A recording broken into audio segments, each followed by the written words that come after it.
보시면 저랑 되게 비슷하죠. 저의 그 3D 아바타를 자동으로 좀 생성을 해보고요.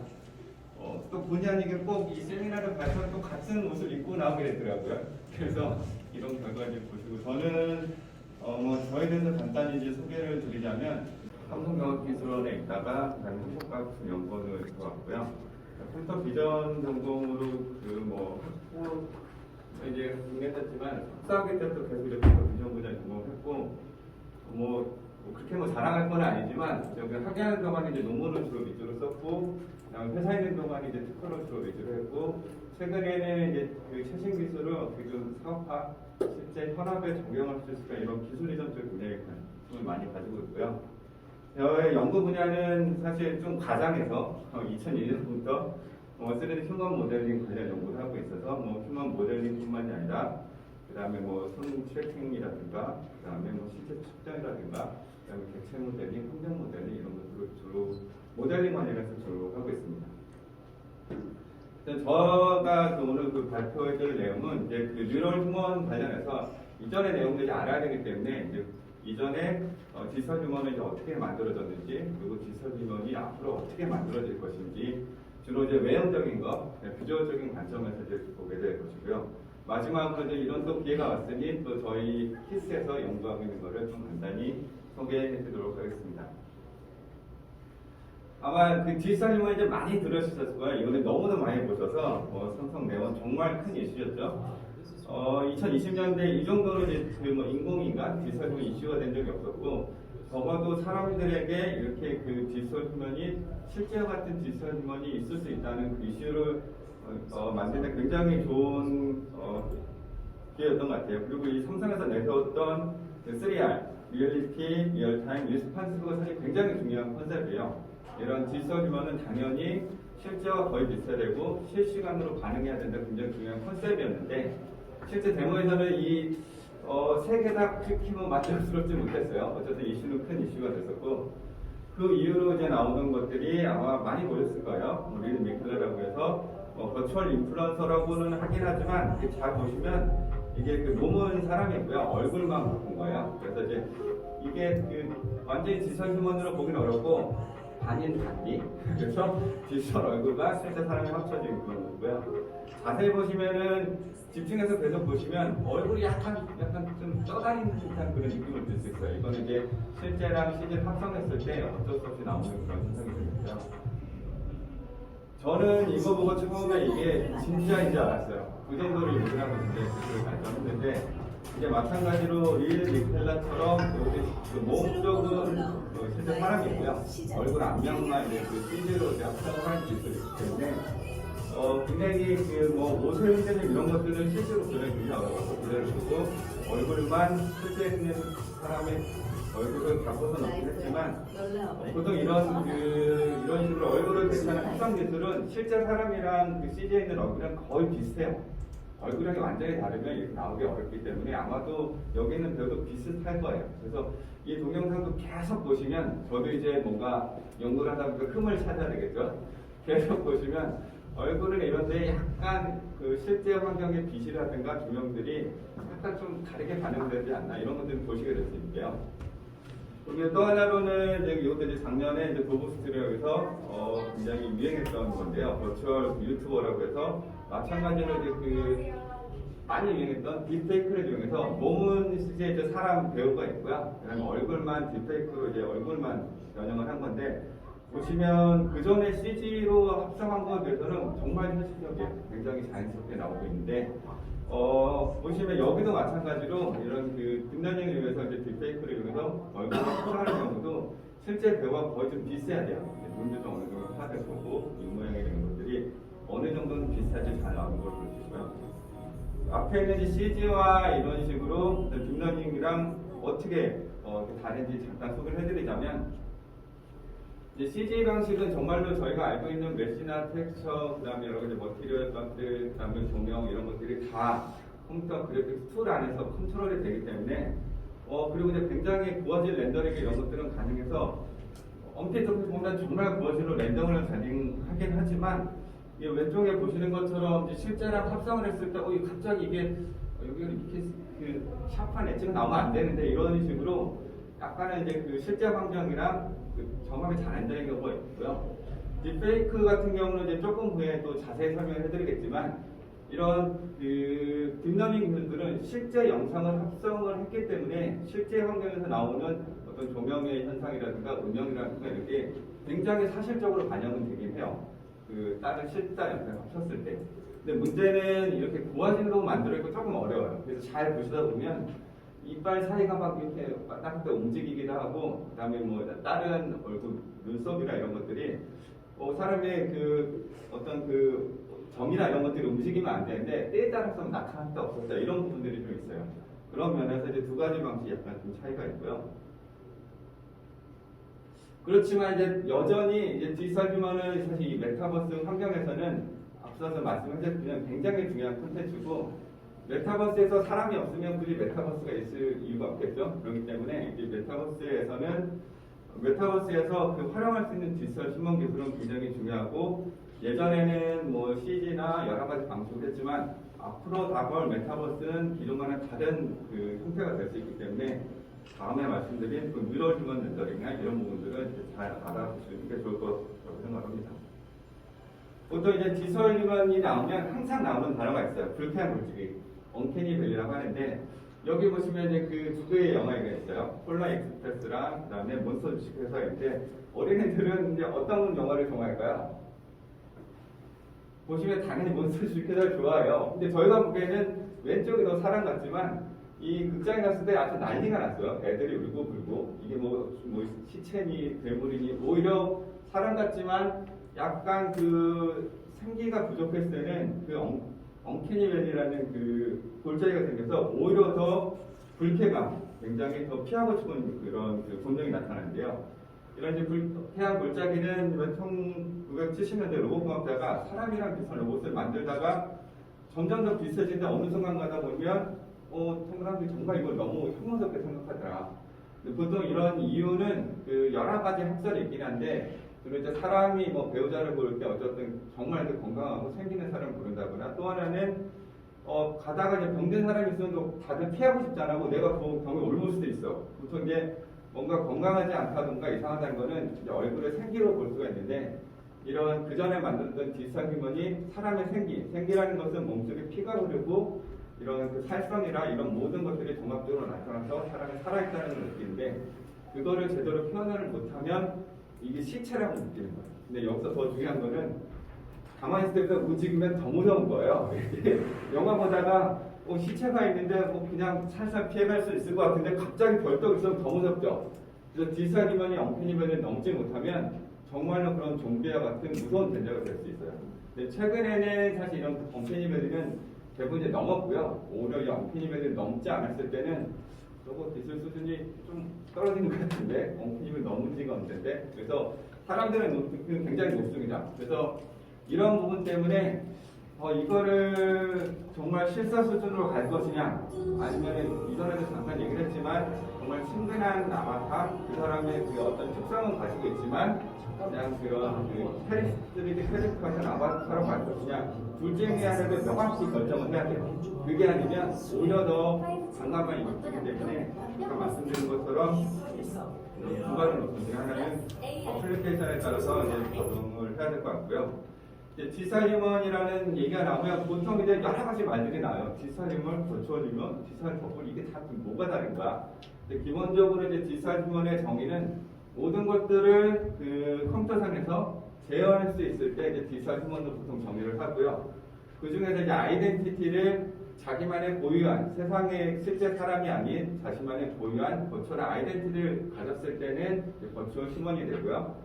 실제 사람의 아이덴티티를 가져갔을 때는 이제 디지털 버블, 보통 이런 식으로 정의를 하긴 하는데요. 이거는 이제 명확한 정의는 아니고 통상적으로 이렇게 정의를 하고 있고, 딥페이크라든가 이래서 아까 말씀드린 반인 반미 이런 식으로 이제 얼굴만 합성을 한다든가 이런 것들은 엄밀하게 말하면 이제 디지털 휴먼을 보기는 좀 어렵습니다.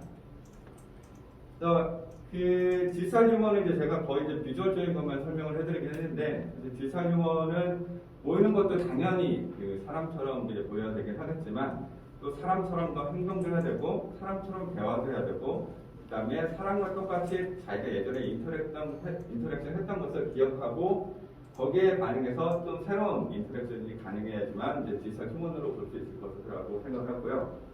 이 모든 것이 어떻게 보면 이제 통합돼야 되는데 아직까지는 이게 통합적으로 되지는 못하는 것 같아요. 주로 이제 한 기술에 치우쳐지는 부분이 많고 이 모든 것을 이제 디지털 휴먼 엔진이라는 것을 만들어졌을 때 저희가 아무래도 이제 메타버스가 됐든 여러 가지 상황에서 진짜 디지털 휴먼을 채용한 어플리케이션이 될 수 있지 않을까 생각을 합니다. 저는 이제 주로 이제 그 형상 쪽에 초점을 맞춰져 있다 보니까 여기 조금 더 기술적으로 설명을 해드리도록 할게요.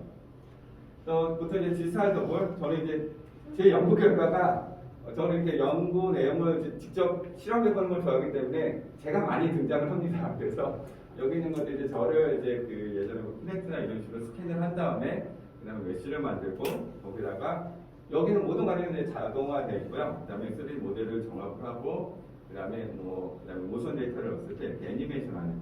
그래서 크게 보시면 스캔하는 단계, 어떤 정규화하는 단계, 마지막으로 모션 데이터 넣고 애니메이션하는 크게 세 단계로 나눠져 있고요. 그러면 이런 데이터들을 도대체 이 과정을 어떻게 처리를 할 것이냐 그런 부분에 있어서 보통 이제 그런 그 휴먼 모델링이나 렌더링 관점은 두 가지로 나오는데 이제 CV는 컴퓨터 비전 기술, 컴퓨터 그래픽스 기술 두 개로 나눠져 있는데요. 이게 뭐 엄밀하게 요즘은 그 명확하게 구분은 어렵지만 이제 컴퓨터 비전 기술은 실제 영상으로부터 어떤 씬에 대한 파라미터들, 그래서 뭐 카메라 위치라든가, 뭐 버텍스라든가, 생성 지오메트리라든가, 그다음에 사람의 동작 데이터, 그다음에 뭐 얼굴, 뭐 키포인트, 뭐 손의 데이터 이런 것들을 만들어내는 과정을 이제 그 컴퓨터 비전이라고 하고 이제 반대로 이러한 씬에 대한 파라미터들을 가지고서 다시 2차원 영상으로 렌더링하는 과정을 이제 컴퓨터 그래픽스 기술이라고 보통 얘기를 합니다. 그래서 요즘은 이제 양쪽 기술이 서로 거의 뭐 많이 오버랩되고는 있긴 하지만 기본적인 정의는 이렇게 되어 있고요. 그래서 이런 컴퓨터 비전 기술은 주로 이제 모델링 하는데 많이 쓰이고 컴퓨터 그래픽 기술은 렌더링 하는데 많이 씁니다. 앞서 말씀드린 이제 디지털 휴먼을 만드는 데 있어서 어쨌든 디지털 휴먼이 결국은 이제 3D 모델 데이터가 나와야 되기 때문에 크게 이제 세 가지 방식으로 진행을 할 수 있는데요. 처음부터 그냥 3D 휴먼이 있으면 그걸 사람이 직접 수정해서 만들어낼 수 있는데요. 이게 언리얼의 이제 메타 휴먼이 대표적으로 그런 식이 될 것이고요. 그게 아니고 아니면 카메라를 여러 대를 설치해서 거기서부터 컴퓨터 비전 기술로 3차원을 복원한 다음에 편집하고 3D 모델이라는 그런 두 번째 기술이고 마지막으로는 그냥 영상의 몇 장만 가지고 머신러닝 기반으로 기존에 있는 어떤 데이터를 학습을 해서 보이는 것처럼 한 장의 영상만으로 꽤 그럴듯한 3차원 영상과 뒷면까지 다 만들어내는 것도 가능합니다. 여기까지 모델링 방식이고요. 그리고 이제 3D 휴먼을 만들면 당연히 움직여야 되기 때문에 이제 움직이기 위해서는 이런 식으로 뭐 디바이스를 쓴다거나 이제 광학 모션 캡처 카메라 요즘 같은 경우는 이제 영상에서 키포인트를 찾아서 애니메이션하고 이런 것들이 이제 가능하고요. 이런 3D 이제 그 휴먼 모델과 모션 데이터가 나왔을 때 이걸 이제 어떻게 렌더링을 할 것이냐에 있어서 어떻게 보면 3D 모델 데이터랑 그 모션 데이터가 있으면 전통적인 방식으로 컴퓨터 그래픽스 렌더링을 걸면 됩니다. 굉장히 요즘 이거는 툴도 잘 되기 때문에 그냥 쓰면 되는 거고요. 새로운 그 렌더링 방식이 최근에 나오고 있는데 이제 머신 러닝 기반 3D 학습이라고 했는데 이제 뉴럴 렌더링 기술인데요. 이런 것들은 어떤 저희가 보이는 그런 메시나 텍스처 같은 3D 이런 데이터들이 있는 게 아니고 네트워크 자체가 이런 씬 전체를 학습을 해서 거기에 함수에 어떤 저희가 그 입력값을 넣을 때 출력값으로 영상이 만들어진 이런 방식이고요. 이거는 조금 이따 더 설명드리도록 하겠습니다. 또 하나는 이제 엔비디아 같은 경우는 머신러닝 기반으로 이런 씬을 학습하는 것이 굉장히 오래 걸리고 학습도 오래 걸리고 렌더링도 오래 걸리기 때문에 메시를 만들고 거기에다가 살짝 처리만 해서 그 다음에 실사화하는 이런 그 기술들이 있고요. 그 다음에 이제 메타 같은 경우는 3D 모델을 만든 다음에 그 중에 일부 이제 표면 같은 거에서 머신러닝 기반으로 해서 실사화하는 기술들. 마지막으로 3D 모델 자체가 없이 그냥 처음부터 사람 영상을 만들어내는 생성 내용 같은 기술들이 있습니다. 그리고 이제 여기서 이제 저희가 조금 더 이제 깊게 나가서 이제 기존의 이제 컴퓨터 그래픽스 기반의 렌더링과 그다음에 머신 러닝 기반 렌더링, 이제 뉴럴 렌더링을 요즘 많이 하고요. 이제 뉴럴 렌더링은 아마 잘 아시는 분도 겠지만 제가 보기에는 앞으로 이런 기존의 컴퓨터 그래픽스 기술 대체할 것 같아요. 그래서 꼭 반드시 알아두고 이렇게 논문이나 많은 걸 보시면 좋을 것 같아요. 두 개의 그 기본적인 차이점은 뭐냐면 컴퓨터 그래픽스라는 기술은 기본적으로 모든 것을 매뉴얼하게 그 세팅을 해줘야 돼요. 어떻게 보면 굉장히 좋을 수도 있는 게 저희가 원하는 대로 세팅을 바꿀 수는 있어요. 그래서 뭐 오브젝트의 위치라든가 방향이라든가 그다음에 뭐 그 조명의 개수라든가 위치 굉장히 많은 것들을 이제 세팅을 할 수 있고 저희가 원하는 것을 만들어낼 수 있지만 그 과정이 굉장히 괴롭습니다. 굉장히 오랜 시간 동안 한번 그 세팅 바꿔보고 이게 실제 영상과 비슷한 거 아닌가 계속 이런 식으로 반복을 해야 되는데요. 그럼 머신러닝 방식은 그와는 반대로 이게 뭐가 되는지 모르겠지만 실제 영상을 왕창 집어넣고 많이 집어넣은 다음에 그 중에서 이런 그 씬의 파라미터를 네가 한번 잘 알아서 추출을 해봐. 그렇지만 저희가 그걸 해석할 수 있는 건 아니고 몇 개의 굉장히 하이 레벨 컨트롤 파라미터로 재현을 할 수 있지만 정확한 의미는 해석을 할 수는 없어요. 그렇지만 이렇게 그 머신러닝 기반 렌더링이 좋은 점은 씬 파라미터를 실제 환경에서 학습을 했기 때문에 그거를 가지고 렌더링한 것이 실사랑 거의 비슷하게 나온다는 거예요. 컴퓨터 그래픽스 기반은 처음부터 실제 영상이 우리가 모르는 상황에서 저희가 튜닝해가면서 차단하는 거기 때문에 저희가 튜닝을 해서 그 영상을 만들지 못할 수도 있습니다. 그런 부분에서 이제 머신러닝 기반 렌더링이 굉장히 좋은 점인데요. 하지만 여기서 이제 단점은 저희가 원하는 대로 컨트롤이 굉장히 어려워요. 왜냐하면 굉장히 수많은 파라미터들을 머신러닝 네트워크 안에서 그냥 내재되어 있기 때문에 그 부분을 이제 컨트롤하기 어렵다는 단점이 있어서 좀 아쉬운 점이 있지만 그렇지만 이제 이런 그 머신러닝 기반의 렌더링, 뉴럴 렌더링이 앞으로 대세가 될 거라고 생각하는 이유는 기존에 이제 컴퓨터 그래픽스 기반으로 렌더링 하기 어려운 것들이 굉장히 많이 있어요. 물론 기술적으로 뭐 여러 가지 뭐 그 후처를 통해서 만들어내긴 하면 예를 들어서 그 투명한 거라든가 그다음에 글로시한 거라든가 굉장히 털 같은 부분들 물론 이제 기술을 발전했기 때문에 렌더링 하기는 할 수는 있지만 굉장히 복잡한 과정을 거쳐야 되고요. 특히 사람 같은 경우는 아까 말씀드린 스킨의 살성 정말 이렇게 생기 넘치는 약간의 핏기가 도는 이런 살성 같은 걸 렌더링 한다던가 그다음에 옷의 주름 같은 부분 특히나 제일 어려운 부분이 머리카락이에요. 머리카락을 기존에 이런 뭐 3D 모델링을 해서 만들었을 때 정말 어려워요. 이런 부분들이 뉴럴 렌더링 하면 굉장히 이제 쉽게 되는 것을 이렇게 볼 수가 있는데요. 이거는 조금 이따 결과 한 번만 보여드리도록 할게요. 그래서 이제 최근에는 그래서 뉴럴 렌더링이 거의 이제 앞으로 대체할 것처럼 이제 가고 있는데요. 제가 컴퓨터 비전 쪽으로 이제 나름 한 20년 정도를 했는데 그 중에서 당연히 이제 딥러닝이 등장은 굉장히 큰 이슈였지만 제가 보기에 이런 뉴럴 렌더링 등장이 딥러닝의 등장만큼 굉장히 혁신적인 것 같고요. 굉장히 많은 전 세계에서 많은 연구자들이 뉴럴 렌더링 연구를 하고 있는데 국내에서는 아직은 많이는 안 하는 것 같아요. 다들 관심이 있지만 그래서 제 생각은 한 번씩 판도가 뒤집어졌을 때 우리나라에서 앞으로 메타버스나 이런 관련된 기술을 하시는 분들이 뉴럴 렌더링에 들어가서 지금 진입을 하면 새로 세팅이 되는 과정이기 때문에 전 세계적으로 어떤 기술을 주도할 수 있을 것이라고 생각을 합니다. 그래서 이제 뉴럴 렌더링이라는 것은 이제 그 컴퓨터 그래픽스에서 나오는 씬에 대한 디스크립터로 씬을 렌더링하는 것 대신에 실제 영상에서 거꾸로 그런 씬 디스크립터를 만든 다음에 그것을 렌더링해서 무게가 어느 정도 차이가 나는지 차이가 적어지도록 네트워크를 학습하는 게 뉴럴 렌더링이고요. 이제 말씀드린 것처럼 뉴럴 렌더링은 어느 정도 이제 이해를 하셨을 거예요. 결국은 어떤 씬은 메시나 영상으로 표현하는 게 아니고 그냥 네트워크 안에 이게 그냥 학습 데이터라고 생각하시면 돼요. 그래서 이런 기술들이 어떻게 쓰이고 있는지 언리얼이라든가 메타라든가 엔비디아, 구글 등을 사례를 통해서 한번 보여드리긴 할 텐데 언리얼 같은 경우는 아직까지 전통적으로 컴퓨터 그래픽스 기반의 이제 렌더링이기 때문에 그쪽에 굉장히 의존을 많이 하고 있고요. 메타, 기존 이제 페이스북 같은 경우는 뉴럴 렌더링이 초창기부터 굉장히 관심이 많아서 연구를 많이 하고 있는 편이고 엔비디아는 약간 중간이에요. 굉장히 현실적인 방법을 쓰고 있어서 기존에 있는 컴퓨터 그래픽스랑 그다음에 요즘 딥러닝 기술을 활용하는 식으로 가고 있습니다. 그래서 먼저 이제 언리얼을 이제 보여드리면 아직까지도 여기는 그 보시면 컴퓨터 그래픽스 기반으로 굉장히 사실적으로 만들어있는 툴을 만들었어요. 그래서 일반 초보자도 굉장히 쉽게 몇 분 안에 그냥 이런 걸 그냥 만들어낼 수가 있어요.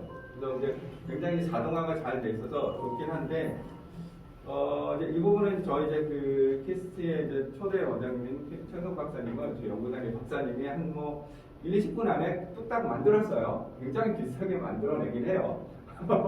근데 보시면 이게 비슷하긴 한데 이게 그 좀 완전히 비슷하게 하는 건 조금 한계가 있는 것 같아요. 그리고 여전히 CG라는 느낌을 조금 지우기는 어려운 것 같아요.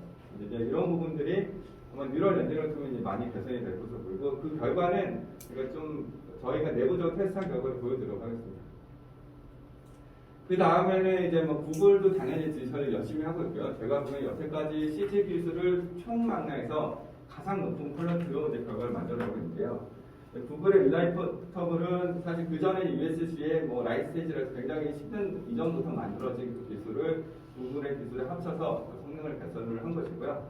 2019년도에 발표된 일라이터블 같은 경우는 뭐 카메라를 뭐 100대 정도 쓰고 조명도 한 300대 4대로 쓰고 해서 거의 그냥 실사 수준이에요. 이거 정말 AR을 했을 때는 이게 진짜로 이렇게 진짜 실제 영상인지 아니면 이걸 합성하는지 모를 정도로 굉장히 실사로 만들어냈고, 당연히 기존에 있는 컴퓨터 그래픽스에서 필요했던 모든 그 디자인에 대한 그런 파라미터들, 예를 들어서 뭐 메시라든가 텍스처, 그 다음에 비알리프 모델 같은 거, 그 다음에 라이트 모델 같은 거 다 반영을 해서 실제로 다 만들고 있고요. 이런 거를 위해서는 자체적으로 전용 덱스 카메라도 만들고, 그 다음에 자체적으로 전용 그 조명도 만들고 해서 다 모든 거를 총만해서 만들어내고 있는데요. 말씀드린 것처럼 여기는 사실 딥러닝 기술은 전처리 정도로만 지금 들어가 있고요. 이제 대부분은 기존에 이제 컴퓨터 그래픽스 기반으로 굉장히 고화질로 만들어내고 있는 걸 볼 수가 있고, 거기에다가 포토메트릭 스테레오 기술 써서 심지어 이제 땅구멍까지 어떤 미세한 모공까지도 다 캡처할 정도로 굉장히 하이 퀄리티를 자랑하고 있습니다. 이에 반해서 이제 엔비디아는 굉장히 현실적인 접근을 했는데요. 사실 2021년도 GTC에서 다 보고 있다가 어느 순간 사실 여태까지 네가 본 젠스랑은 실제가 아니었어 라고 중간 과정에 보여준 게 있었어요. 그래서 다들 깜짝 놀랐는데, 그래서 이걸 어떻게 만들었는지 좀 살펴봤는데, 보시면은 마찬가지로 한 카메라 100여 대 정도에서 3D 모델을 만들고 디자인하고 좀 편집을 한 다음에 여기에 맞춰서 이제 손에 대해서 페이스 움직임을 이렇게 넣고, 그 다음에 동작 같은 경우도 이제 모션 캡처를 한 다음에 그 목소리에서 가장 적합한 동작을 입혀서 이런 식으로 나오는데, 여기가 되게 재밌는 기술이 있어요. 보면 이렇게 3D 모델을 만들어 놓고 이거를 보여주기에는 좀 실제 같지 않기 때문에 마지막에 이제 비도 투 비드라는 기술을 써서 약간의 포처를 써서 굉장히 실사처럼 머리카락에 약간 그 투명한 부분이라든가 뿌연 부분 이런 것들을 만들어내서 굉장히 현실적인 기술, 제가 좋아하는 굉장히 프랙티컬한 기술이다 이렇게 생각하고 있고요. 메타 같은 경우는 이제 말씀드린 뉴럴 렌더링은 굉장히 오래전부터 적극적으로 도입을 하고 있었는데, 이렇게 도입하게 된 계기는 당연히 디지털 흉원을 하려면 이 캡처 부스가 있어야 돼요. 왜냐하면 실제 데이터나 학습용 데이터를 뽑아내기 때문에 기존에는 영상만 갖고서 이런 거 학습하기는 어렵고요. 그래서 메시를 잘 가지고 이렇게 렌더링하는 것을 했는데, 처음에 이제 메타가 접근한 방식이 뭐냐면 약간 그 3D 데이터의 압축으로 좀 생각을 했어요. 그래서 그 전에 있던 그 3D 메시랑 텍스처를 인코더 디코더를 통해서 다시 한번 만들어낸다 이런 식으로 접근했는데, 여기서 문제는 당연히 굉장히 많은 카메라로 캡처해서 만들었으니까 그럴듯한데 좀 이상한 부분 없어요? 메시는 사실은 서피스가 명확하게 정의된 그 익스플리시트한 프린트이기 때문에 머리카락이 좀 이상해요. 그렇죠? 저거를 어떻게 좀 해결할 수 없을까 하다 보니 이제 볼륨 렌더링을 도입을 하게 됐고요. 볼륨이라는 것을 원래는 그 어떤 공간상에 있는 픽셀이긴 한데, 그렇게 예전에 볼륨 방식으로 표현했더니 실사 느낌이 나진 않았고요. 그래서 얘네들은 레이 마킹해서 볼륨의 모든 그 빛의 경로를 다 합쳐서 어떤 색깔을 만들어내는 그 볼륨메트릭 뉴럴 렌더를 만들었고, 이렇게 봤을 때 굉장히 사실적으로 나왔어요. 근데 이제 문제는 씬 하나에 대해서 네트워크 하나씩 학습을 해야 되기 때문에 구형이 너무 많아서 이거를 이제 움직이는 경우는 키 볼륨을 만들어서 와핑하는 식으로 했어요. 그리고 이거 조금 더 효율적으로 하기 위해서 이제 볼륨을 쪼개서 렌더링하는 방식으로 해서 여기 보이는 것처럼 기존에 이제 베이스 메시의 그런 렌더링 하는 거에 비해서 굉장히 사실적으로, 특히 머리카락은 정말 예술적으로 나오고 있어요. 저거는 진짜 실제 영상이 나오기 때문에 이런 것들은 뉴럴 렌더링이기 때문에 이제 가능한 것으로 볼 수 있고요. 당연히 사실 그 메타는 이걸 어떻게든 지금 AI 클래스에 밀어내려고 좀 하는 것 같긴 해요. 아직까지는 렌더링이 부담이 있기 때문에 현실적으로 좀 적용이 어렵고요. 제가 이제 디지털 휴먼 관련해서 대기업에서 세미나 여러 번 가고 있긴 한데, 대기업에서 그래서 현실적인 솔루션을 알려달라 그러면 저는 보통 엔비디아가 가장 현실적이다. 기존의 3D 캐릭터 같은 경우는 굉장히 메쉬로 서브 플랜도 주고받기 때문에 그거는 기존은 계속 그대로 하고, 마지막에 이제 그 모바일 폰에서만 약간의 후처리만 써서 머리카락이나 이런 부분을 실제처럼 만들어주면 이거는 뉴럴 렌더링을 간접적으로 표현할 수 있는 그런 방식이기 때문에 이용할 것 같다 이라고 있고요. 이제 마지막으로 계속 제가 뉴럴 렌더링 하고 있는데, 도대체 뉴럴 렌더링은 무엇일까를 말씀을 드리자면, 이제 기존에 있는 사실 영상이란 건 저희가 이미지 딱 보고 있고, 메시는 뭐 렌더에서 보면 메시가 딱 떠 있잖아요. 근데 뉴럴 렌더링은 그런 저희가 눈에 보는 것을 보는 게 아니고 그 네트워크가 그 모든 걸 학습했다고 하는 거예요.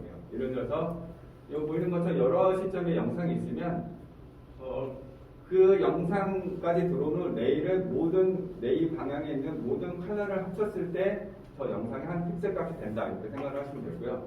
그래서 여기에 들어온 거는 어떤 공간을 정의하고 공간상의 위치랑 빛의 입사 방향을 줬을 때 네트워크에서 출력하는 점은 그 점에서의 컬러 값과 불투명도.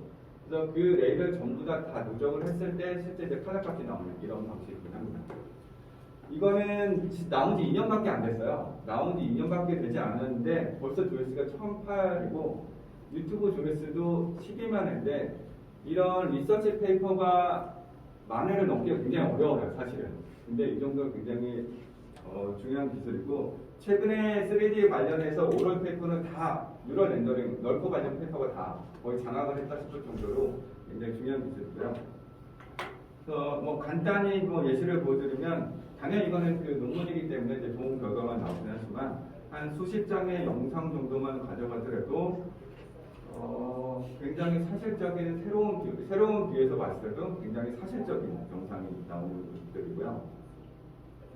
근데 이제 처음에 이 논문이 나왔을 때 굉장히 정말 결과는 너무 좋은데 문제가 학습하는데 거의 반나절 하루 이 정도 걸리겠고, 렌더링 하는데도 씬 하나 렌더링 하는데 몇 분에서 몇십 분까지 걸리는 단점이 있었어요. 그래서 그런 부분들은 계속 해결을 하려고 했고요. 제가 이 널프를 이제 왜 써야 되는지, 사실 앞으로 메타버스에서 이걸 왜 써야 되는지 강조하고 싶은 논문이 이제 블락너스인데요. 아까 말씀드린 널프 같은 경우는 굉장히 한정된 공간에서 했기 때문에 이거를 좀 더 크게 하면 어떨까. 그래서 이제 구글에서 보는 것처럼 샌프란시스코 전체를 널프를 이용했는데 전체 공간을 할 수는 없기 때문에 당연히 이제 쪼개서 이 공간을 만들어냈고요. 널프의 기본 개념이 굉장히 레이를 쭉 따라와서 그 점을 누적했을 때 그 시점에서 영상이 만들어지기 때문에 블락을 여러 개 합치더라도 결국 레이만 잘 따라가면 저희가 원하는 시점에서 굉장히 사실적인 영상을 만들어낼 수 있습니다. 기존에 이런 영상을 만들어내려면 스트럭처 프롬 모션 기술로 한 다음에 디자이너들 편집하고 굉장히 많은 수작업이 들어가야 되는데, 여기 있는 것들 이제 그런 거 상관없이 다 이제 렌더링 할 수 있고요. 한 가지 재밌는 것은 여기 있는 차들 다시 다 없어져 있죠. 또 하나는 여기 있는 시간을 컨트롤할 수 있기 때문에 밤낮 같은 거 컨트롤할 수 있고, 굉장히 실사 영상을 만들어내는 아주 효율적인 방법이라고 생각합니다. 그리고 이제 아까 말씀드린 사실 널프가 어떻게 보면 멀리 있는 게 굉장히 좀 뿌얘지는 단점이 있는데요. 최근에 나온 논문 같은 경우는 미라프 360 같은 경우는 외부에 있는 것도 굉장히 선명하게 만들어낼 수도 있다는 내용으로 발표를 했고, 이것도 이제 당연히 오럴 페이퍼고, 그 전에 있는 논문도 이제 베스트 페이퍼를 받았던 것인데, 결과를 이제 바로 보여드리면 여기 보이는 것처럼 이거는 누가 봐도 그냥 웹 프레임이 실사 같은데, 실제로 이걸 만들어낸 거는 한 수십 장 정도의 영상만이었고요. 뷰는 매번 새롭게 만들어내고 있습니다. 보시는 것처럼 잭스엠이나 이거 굉장히 하이퀄리티로 만들어내고 있고요.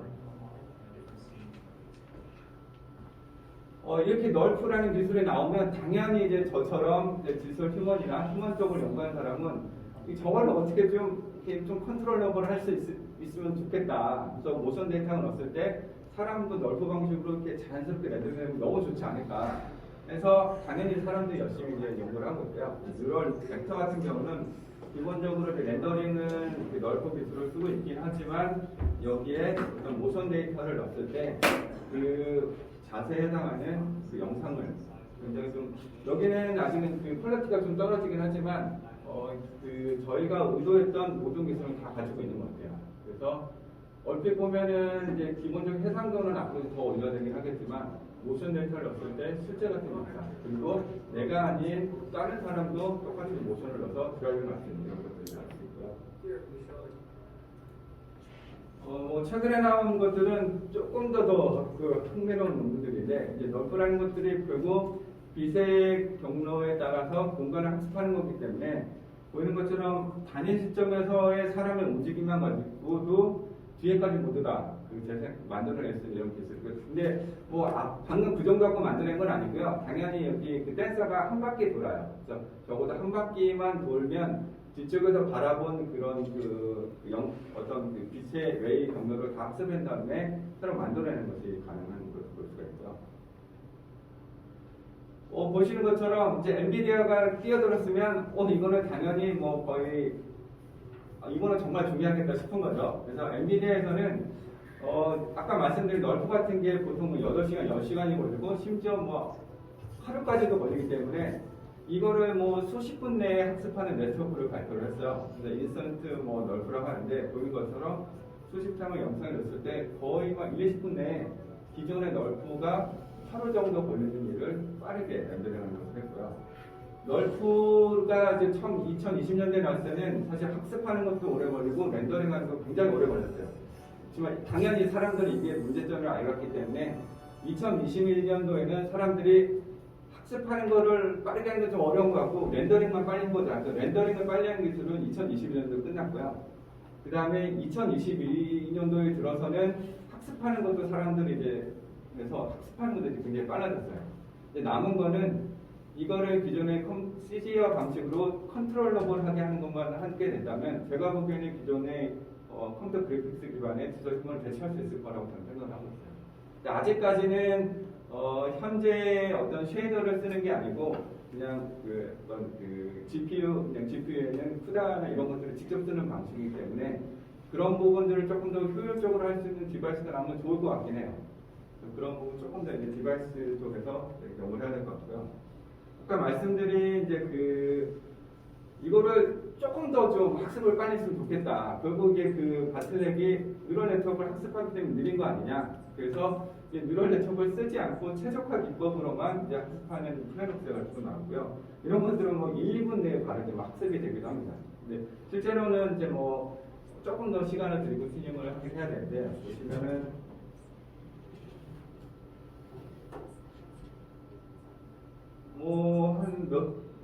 보시는 것처럼 기존의 널프는 제대로 나오는데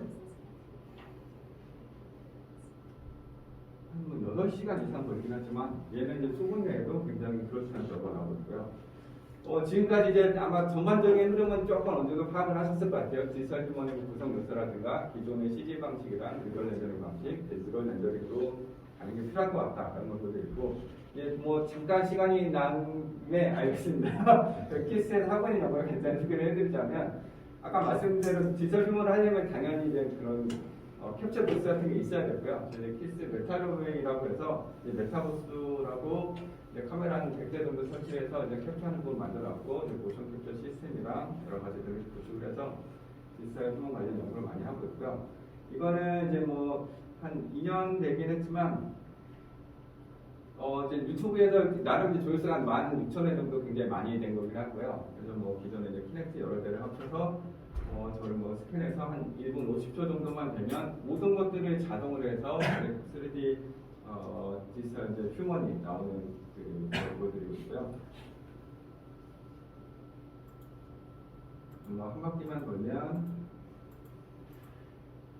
뭐 그렇지만 이제 여전히 이게 실사 수준은 아니고 저 연구단에 계신 박사님이 이 정도 갖고는 안 된다. 그래서 그분의 수준을 맞추기 위해서 저는 항상 연구단의 H 박사님의 그 수준을 맞추기 위해서 열심히 연구를 진행을 하고 있고요. 또 볼리메트릭 캡처 시스템도 뭐 기존에 이제 뭐 키넥트라든가 여러 개에 의해서 자동화해서 뭐 볼륨을 캡처하고 휴먼 모션 캡처, 얼굴이나 손가락 캡처 이런 것들을 이제 다 진행을 하고 있고요. 그리고 이제 사이즈 코리아 데이터로 실제 형상 분석하는 부분들, 그리고 뒷사 사람에 대한 것들은 굉장히 많은 연구를 하고 있고, 그다음에 이제 메타버스라고 해서 아까 말씀드린 캡처버스, 그리고 당연히 이제 그 머신러닝 기반으로 이제 그 복원하는 연구를 진행하고 있는데요. 뭐 현장으로부터 그 사람의 그 메시라든가 텍스처, 그리고 스캐닝 외에 조인트까지 다 추출하는 이런 기술을 좀 하고 있고요. 아마 이게 사실은 지금 처음 보여드린 건데 다들 이제 궁금해하실 거예요. 이게 그러면 기존의 스트럭처 프로모션으로 만드는 결과물이랑 최근에 나온 뉴럴 렌더링 나온 결과물이 어느 정도 다를까? 보시면 가장 왼쪽에 있는 게 사실 스트럭처 프로모션에서 가장 좋은 프로그래밍이라고 하는 메타쉐입으로 만든 결과인데요. 보시면 얼굴이라든가 이런 뭐 손부분에 이렇게 되게 거칠거칠한 부분이 굉장히 많이 있어요. 이 맨 왼쪽에 나온 결과물을 만드는데도 거의 뭐 한두 시간이 걸리고요. 그 다음에 수작업으로 이제 얼굴이라든가 이런 부분을 편집하는데 한 4시간 정도 걸리긴 한데요. 가장 마지막에 있는 거는 저거는 그냥 단순히 그냥 플래너스를 학습해서 렌더링한 거예요. 뭐 수작업을 거친 게 아무것도 없고요. 그 다음에 뭐 조금 오래 학습을 시켜서 1시간 정도 그냥 한 건데 다시 한번 보여드리면 거의 지금 최신 가장 좋은 기존의 상용 프로그램 수준으로 이제 렌더링이 가능한 것을 볼 수가 있습니다. 그래서 예를 들어서 뭐 얼굴이라든가 팔이나 이런 부분들은 저게 지금 합성한 렌더링한 결과였지만 거의 사전 수준으로 나오는 걸 볼 수 있고요. 여기서 이제 당연히 조금 더 이제 그 가까이 들어갔을 때 퀄리티나 온도 이런 부분들은 진행을 해야 될 것으로 생각합니다. 그래서 이런 기술들을 이제 합쳐서 키스에서는 이제 기존에는 사진이나 비디오로부터 그 사람 똑같은 디자인을 만들고 인터랙션하는 걸 하고 있고요. 여기와 더불어서 이제 키스에서 하고 있는 재미있는 연구가 디사규먼을랑 피지컬하게 인터랙션을 할 수 없을까? 그래서 디사규먼과 휴머노이드를 합치는 연구를 진행하고 있는데요. 이 부분은 뭐 예를 들어서 저희가 뭐 그 어떤 그 가게에 갔을 때 로봇은 한 대지만 자기가 원하는 디사규먼이 오버레이가 돼서 자기를 응대하면서 옷도 몰라주고 갖다 준다면 이게 디사규먼인지 실제 휴먼인지 아마 착각을 할 거예요. 당연히 AI들이 썼겠죠. 이런 식으로 이제 이런 메타 휴먼 기술을 하고 있고요. 여기 이제 그 홍보 비디오를 잠깐 보시면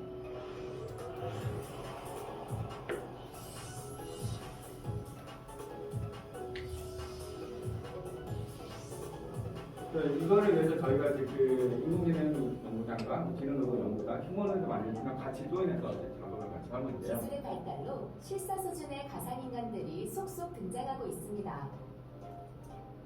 그러나 이들에게서 최적의 정보를 얻을 수는 있지만 물리적인 도움은 받을 수 없습니다. 그런가 하면 사람처럼 작동하는 서비스 로봇도 많습니다. 하지만 물리적인 도움을 받을 수는 있어도 인간 친화적인 교감은 불가능한 것이 현실입니다. 그렇다면 이 둘의 장점만을 합쳐놓은 존재는 없는 걸까요?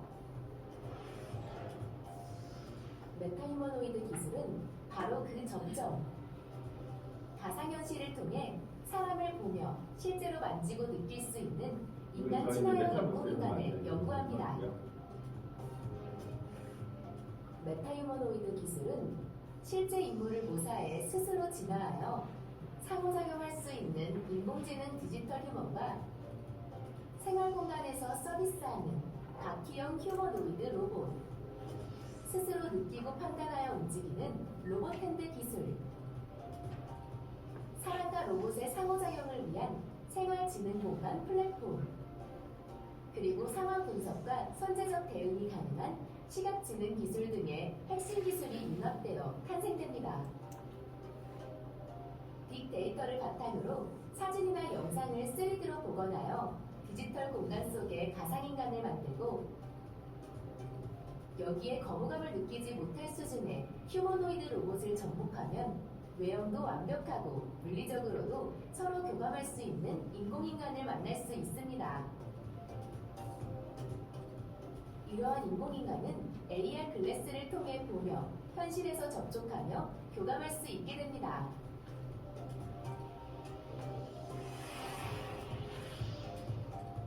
보는 것을 넘어 만지고 느낄 수 있는 이거를 위해서 저희 휴머노이드 새로 만들고 있어요. 이번에 보여드린 거 상상을 넘어 현실이 됩니다. 실제 휴머니 오버레이 될수 있는 휴머니를 만들고 있고요. 아마 올해 말 정도에 아마 조금 공개가 될 것 같고, 메타버스라는 것이 결국은 가상 공간에만 있을 것이냐, 아니면 실제 공간에 접점이 있을 것이냐, 이런 그 관점에서 본다면, 만약 실제 공간에 접점이 있게 된다고 생각을 하고 AR 글래스를 보게 된다면, 저런 식의 디지털 기본과 실제 로봇이 같이 연계되는 이런 기술들이 필요하지 않을까 생각을 하고 있습니다. 네, 여기까지 굉장히 오랜 시간이었지만 제 발표를 다 발표를 해드렸고요. 질문 있으시면 질문해 주셔도 되고 없으시면 이제 마치도록 하겠습니다. 감사합니다.